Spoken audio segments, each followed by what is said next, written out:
অবরুদ্ধ গাজায় ত্রাণ নিতে যাওয়া ফিলিস্তিনিদের ওপর ইসরায়েলি হামলা থামছেই না।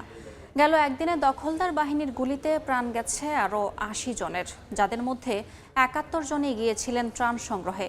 অপুষ্টিজনিত মৃত্যুর আনুষ্ঠানিক তথ্য পেলেই গাজায় আনুষ্ঠানিকভাবে দুর্ভিক্ষ ঘোষণা করবে বলে জানিয়েছে জাতিসংঘ। এমন পরিস্থিতিতে যুক্তরাজ্যের পর আরও ১৫টি দেশ ফিলিস্তিনকে রাষ্ট্র হিসেবে স্বীকৃতি দেবে বলে ঘোষণা দিয়েছে। তবে এমন উদ্যোগ প্রত্যাখ্যান করে গাজার একাংশ দখলে নেয়ার হুমকি দিয়েছে ইসরায়েল। আন্তর্জাতিক চাপের মুখে পড়ে গাজার কিছু অংশে অভিযান প্রতিদিন নির্দিষ্ট সময়ের জন্য বন্ধ রাখার ঘোষণা দিয়েছিল ইসরায়েল। দিনের বেলা ত্রাণবাহী ট্রাক প্রবেশের অনুমতিও দেয়া হয়, তবে অঞ্চলটিতে ত্রাণ সরবরাহ হচ্ছে নামে মাত্র। বেশিরভাগ বাসিন্দাই থাকছেন খাবার থেকে বঞ্চিত। ভয়াবহ পুষ্টিহীনতা ও খাদ্য গ্রহণের মারাত্মক ঘাটতি এরই মধ্যে নিশ্চিত করেছে জাতিসংঘ।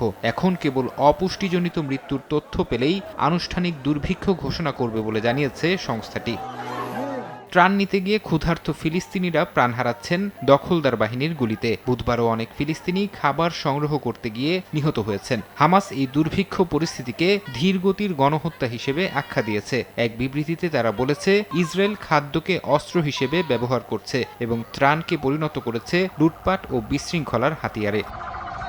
গাজার এমন পরিস্থিতিতে ১৫টি দেশ ফিলিস্তিনকে রাষ্ট্র হিসেবে স্বীকৃতি দেওয়ার ব্যাপারে ইতিবাচক অবস্থান জানিয়েছে। জাতিসংঘ সদর দফতরে এক সম্মেলনের পর ফ্রান্স জানায়, ২ রাষ্ট্র সমাধান এবং গাজা ও পশ্চিম তীরকে একীভূত করে ফিলিস্তিন কর্তৃপক্ষের অধীনে আনতেই তারা এই পদক্ষেপ নিচ্ছে।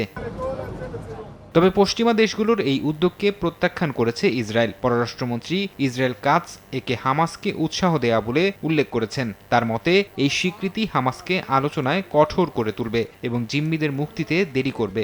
এমন পরিস্থিতিতে গাজার একাংশ দখলের হুমকি দিয়েছেন ইসরায়েলি মন্ত্রিসভার এক সদস্য। হামাসকে অস্ত্রত্যাগ ও গাজার শাসন ছাড়ার আহ্বান জানিয়েছে সৌদি, কাতার, মিশর সহ আরব বিশ্বের ১৭টি দেশ। জাতিসংঘের উদ্যোগে নিউ ইয়র্কে সংস্থাটির সদর দফতরে সম্মেলনে একটি ঘোষণাপত্রে এই আহ্বান জানানো হয়। এই বিবৃতিকে সমর্থন করেছে ইউরোপীয় ইউনিয়ন ও আরব লীগ।